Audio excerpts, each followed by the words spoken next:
Steve Jobs is well known for his design aesthetics and ability to create innovative products. But he is also unparalleled in marketing and branding, and we're going to look at a few of the things he had to say about branding in particular. Marketing is about values. And what Steve meant by this is the world is noisy and we have to communicate through this noise and stand out. So a lot of you may be familiar with you need to differentiate yourself. But if you dig a little deeper into that, there's a core component of your company that you are trying to express to the world. This core component is being delivered by vehicles.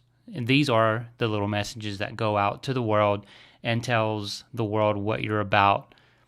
So the values, this core is your brand. So this is that intangible thing that we're trying to express to the world in some way that they'll understand and they'll resonate with us. And that goes back to as well defining your target market, because you have to resonate with a group, not with everyone. You're not going to resonate with everyone. You've got to resonate with a particular group. So you need to have a core in the first place. You need to think about what it is that makes your company what it is. What are the values? If you had to think, all right, what does my company stand for? What is the strong message of my company? If I had one sentence to describe my company, what would that one sentence be?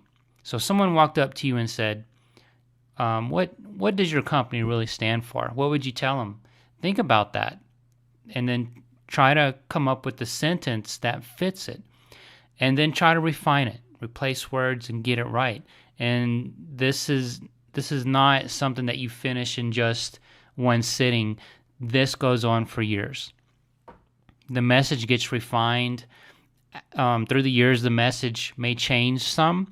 Times change, the message will change. It won't necessarily remain static, because it's gonna move with the times and keep resonating with that core group of people.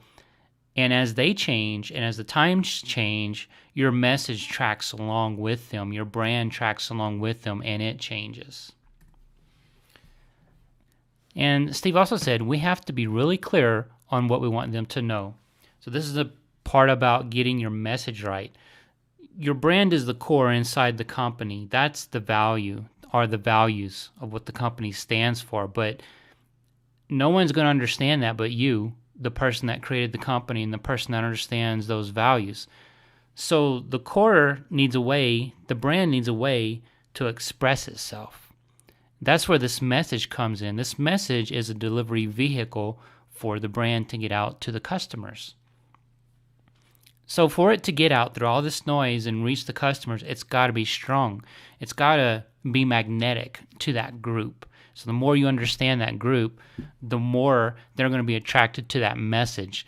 The more a pathway is going to form between your company and your core group of customers. And that pathway or that channel is what the message travels on, and the message delivers what the brand is about. It is that expression. Steve also said that Nike, and this was during a talk in the 90s, and he mentioned that Nike was one of the greatest marketing companies in the universe. Well, why would that be with Nike? Because they don't talk about their product or compare themselves to a competitor such as Reebok. So you might be familiar with features versus benefits. You don't want to, like a car, for example, you don't want to talk about the knobs on the radio and how nice they are. You want to talk about the sound of the radio and what you're going to feel as you're listening. So you're not talking about features. You're transitioning into benefits. This is how your life's going to improve. This is how you're going to feel. You're getting that emotional connection. And then the part about Nike not comparing themselves to Reebok is that we're not even worried about our competitors. We're not going to compare ourselves to them because we're in a league of our own, is basically what that means. And Steve also said they not for Nike, they honor great athletes and they honor great athletics. So this was Nike. Nike had famous athletes in its commercials, and it was always about representing athletics. That's where it stayed, and that's the group it resonated with, and it became very powerful in its commercials. And he also said that's who they are, that's what they are about. So Nike made it very clear. We've got this core value of athletics. Our message is going to be about great athletes. Great athletes, athletes that our group of customers are familiar with. So we're bridging a gap there by using these great athletes that they're already familiar with, that they look up to. We're pairing ourselves with those great athletes. So that helps Nike tremendously in building a very strong brand because that message becomes very powerful. So Apple did the same thing with their Think Different commercials. They attached themselves to people that their core group of customers would be familiar with, and that made Apple parallel to these famous people and made their message strong and built their brand, made it stronger. And Apple just kept doing that. They kept finding all the different famous people that their group of customers would identify with, and they ran with it completely and created one of the most successful ad campaigns in history. So here's the big question that Steve posed. Our customers want to know who is Apple and what is it that we stand for? Where do we fit in this world? And I think this is a great question for any company that's looking to build a strong brand that they should ask themselves. So it's certainly a bigger picture view about where your company fits in the universe. And you've probably heard the expression, how are you going to make a dent in the universe? And when you start thinking along those lines, it becomes a little easier to build that strong brand because you're extremely aware, extremely cognizant about you've got these core values in your company. Now you know I need to get that out. Just sitting there by itself isn't going to do anything. I need to find ways to allow it to express itself, but to express itself in such a way that it's going to resonate with my core group. And then it's going to be something my core group can rally around because it's this. There's another bigger part that I'm involving the brand with. The brand's got a bigger agenda that my core group is also going to resonate with.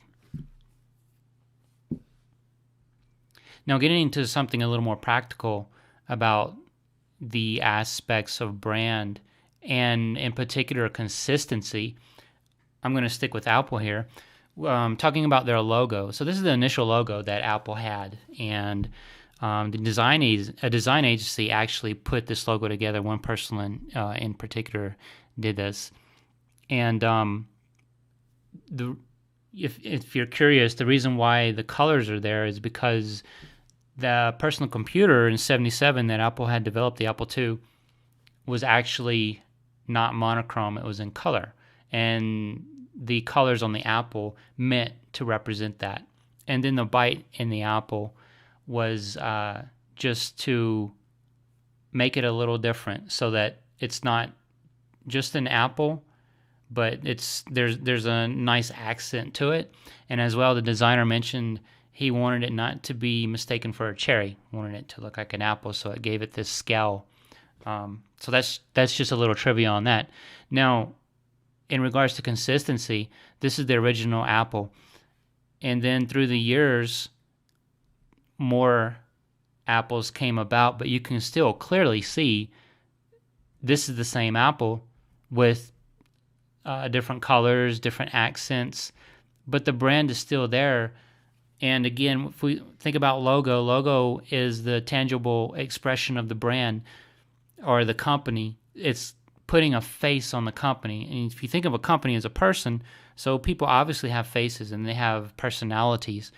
A company doesn't have that. It's built from scratch, and you have to do all this. So the face is the logo, the personality is the brand. And going back to this logo here for Apple, the reason why it changes like this is because through the years, times change. Remember, we talked about that earlier. So as times change, your brand kind of needs to change with the times and stay modern. So that's what happened with these logos. You don't really see this one anymore. You see these, so that they are continuing to resonate with the core group as the core group changes with time. So I hope that helps a little bit and provides some interesting insight into what Steve Jobs had to say about marketing, and gives you a little bit more ideas about how consistency works with branding. Thank you. Thank you for watching, and for more great business tips like this, please visit bitesizebschool.com.